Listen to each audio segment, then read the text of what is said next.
Assalamualaikum warahmatullahi wabarakatuh dan salam sejahtera kepada para panel dan para hadirin. Saya Nur Zahira binti Zulkarnizam sebagai pembentang yang pertama. Saya Nur Anazira binti Azmi sebagai pembentang yang kedua. Saya Muhammad Ali Naufal bin Rozi sebagai pembentang yang ketiga. Saya Nurul Jasina binti Ahmad Syah sebagai pembentang yang keempat. Saya Muhammad Hayat Azim Khanin sebagai pembentang yang kelima. Berperan kami merungkai misteri Dari Poli hingga ke hulu, Art Heritage Hunter nama diberi. Waisan lama, inovasi baharu. Kami Art Heritage Hunter. From Care to Graph.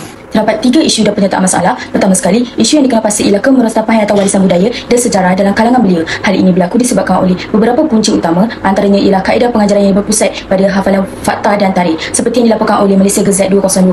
Selain itu, pengajaran sejarah juga kurang dikaitkan dengan konteks kehidupan semasa yang menyebabkan pelajar suka mengaitkan ilmu sejarah dengan realiti kehidupan mereka. Seterusnya, sejarah sering dianggap membosankan dan tidak relevan sekaligus melemahkan jati diri serta semangat patriotisme dalam kalangan belia sebagaimana dinyatakan oleh Nur Hafzah Jaafar 2018.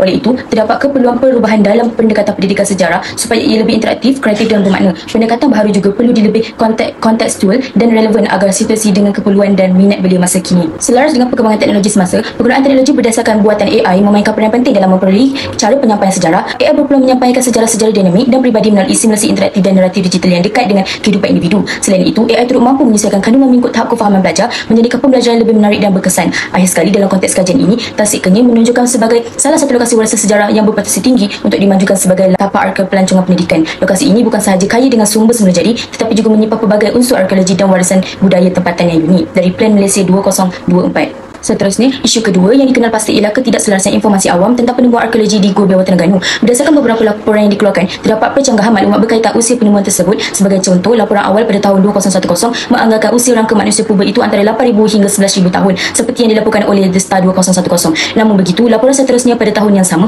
oleh penyelidik UKM dan Muzium Negeri Terengganu 2010 menyatakan bahawa usia sebenar rangka tersebut ialah sekitar 13,400 tahun berdasarkan pentarian radiokarbon. Selain itu, laporan media pula menyebut angka yang berbeza iaitu antara 13,000 hingga 6,000 tahun. Malah, jantina rangka manusia tersebut juga tidak konsisten. Laporan awal tidak menyatakannya. Tetapi kajian akademik kemudiannya mencadangkan bahawa rangka tersebut adalah seorang wanita. Implikasi daripada ketidakselarasan ini ialah berlakunya kekeliruan dalam kalangan masyarakat terhadap identiti dan usia sebenar penemuan arkeologi tersebut. Hal ini secara tidak langsung mengurangkan kepercayaan masyarakat terhadap ketepatan penyampaian warisan sejarah. Oleh itu, terdapat keperluan untuk menambah baik interpretasi tentang penemuan arkeologi kepada khalayak awam. Langkah ini boleh dilaksanakan melalui pameran muzium, pusat interpretasi, bahan bacaan ataupun medium digital yang lebih menarik dan mudah difahami. Akhir sekali, hasil daripada tindakan ini ialah masyarakat akan memperoleh maklumat yang jelas dan konsisten, seterusnya dapat meningkatkan kredibiliti disiplin arkeologi di Malaysia. Langkah ini juga dapat memperkukuh penghayatan warisan budaya melalui penyampaian sejarah yang tepat dan meyakinkan. Seterusnya, isu ketiga yang dikenal pasti ialah produk cermata dihasilkan tanpa mengambil kira konsep kelestarian atau penggunaan bahan kitas semula. Kawasan arka pelancongan semula jadi merupakan elemen utama yang mempengaruhi persepsi pelancong terhadap imej destinasi Tasik Kenyir.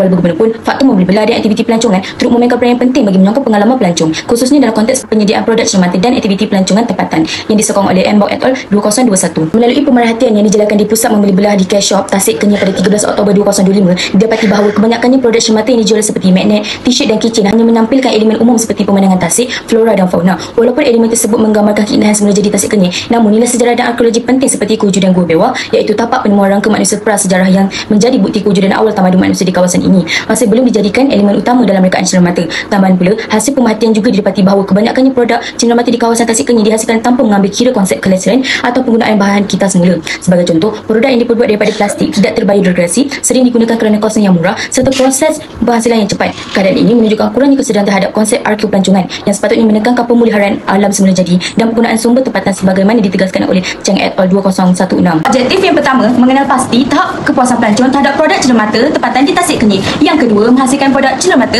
Art Heritage Hunter sebagai medium interpretasi warisan dan pendidikan pelancongan. Seterusnya, penerangan dan potensi pengkomersialan produk. Produk Art Heritage Hunter adalah produk yang menggabungkan 3 elemen utama, iaitu AR, arkeologi yang menerapkan elemen NFC, interpretasi arkeologi Gua Bewa, teks digital secara maya. Manakala Art and Craft yang menggunakan konsep reuse, reduce, recycle dan NFC yang menghubungkan pembelian e-tiket Taman Negara Terengganu. Produk ini selaras dengan konsep Authentic Malaysian Heritage sedunia dan infografik yang menekankan tentang penggunaan bahasa Melayu kerana Motek menekankan kepentingan bahasa Melayu selaras dengan inisiatif Kerajaan Madani yang menggalakkan penggunaan bahasa kebangsaan dalam sektor pelancongan dan komunikasi digital. Sasaran kami ialah pelancong tempatan dan luar negara, pelajar, kolektor cenderamata dan agensi pelancongan serta perkhidmatan. Produk ini merupakan cenderamata interaktif yang menggunakan teknologi AR dan NFC, menggabungkan unsur budaya, pendidikan dan inovasi digital dengan reka bentuk menarik dan harga berpatutan. Produk Archerita Shunter ini dijual di pusat pelancongan dan e-dagang, contohnya Shopee, serta dipromosi di media sosial iaitu TikTok dan Instagram serta pameran inovasi. Pelanggan juga boleh mendapat pengalaman interaktif menggunakan AR dan NFC dan kod diskaun pelanggan setia yang menggunakan kad.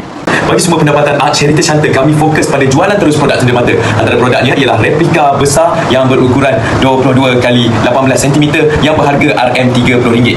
Bagi replika kecil 9.8 x 9.8 cm yang berharga RM15 dan kitchen AR, NFC serta fridge magnet pada harga RM4.50. Selain itu, kami juga buka peluang jualan borong kepada agensi pelancong dan peniaga tempatan serta potensi langganan aplikasi AR di masa hadapan. Sumber utama kami terdiri daripada reka bentuk 3D iaitu replika, teknologi AR NFC, bahan cenderamata mesra alam seperti kulit telur dan sabut kelapa serta kepakaran grafik digital. Kami juga bekerjasama dengan berhilitan agensi pelancongan tasik kenyir iaitu pengusaha-pengusaha houseboat seperti Houseboat Summer Cruise, Kembara, Mahligai dan Yaya. Kami juga berkolaborasi dengan syarikat teknologi serta institusi pendidikan dalam bidang sejarah untuk memastikan produk kami autentik dan bernilai. Dari segi kos pula, ia melibatkan bahan mentah, integrasi teknologi, reka bentuk digital, pembungkusan AR dan juga kos promosi. Semua elemen ini menyokong matlamat kami untuk menjadikan Archerita Shunter sebagai cenderamata digital yang moden dan berimpak dalam industri pelancongan. Baiklah, ini merupakan perbezaan produk sedia ada yang ada di Tasik Kenyir dan produk Archerita Shunter. Kami nilai dari 8 aspek utama iaitu bentuk fizikal, nilai warisan, fungsi utama, teknologi, interaktiviti, nilai tambah, pasaran dan harga anggaran. Dari segi impak pula, bagi aspek pertama iaitu badan kerajaan, melalui integrasi aplikasi dalam produk cenderamata ini, pilihan dapat menjamin sumber pendapatan baru dan menyalurkannya secara langsung kepada pendapatan kerajaan negeri melalui sistem IS-PAS.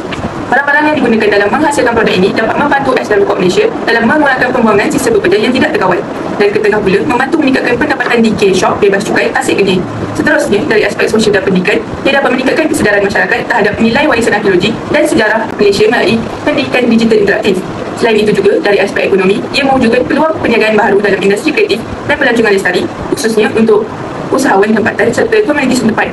Tambahan pula, dari aspek pelancongan, produk kami dapat menambah tarikan destinasi warisan seperti Go Bewah dengan memperkenalkan pengalaman pelancongan pintar iaitu Smart Heritage Tourism. Akhir sekali, dari aspek inovasi dan pendidikan TVET, produk kami dapat menumpuk kemahiran reka bentuk lestari serta integrasi teknologi dalam kalangan pelajar dan pencipta muda. Produk kami juga mempunyai keboleh-ulangan kerana boleh diaplikasikan semula di tempat lain bagi menghidupkan semula sejarah warisan arkeologi seperti di Gua Nyak, Gua Kelam dan Gua Benur Runtuh. Dari segi impak, badan kerajaan yang pertama seperti penghilitan, mereka menjaga kawasan taman negara, mengawal kemasukan pelancong dan mencegah pencerobohan.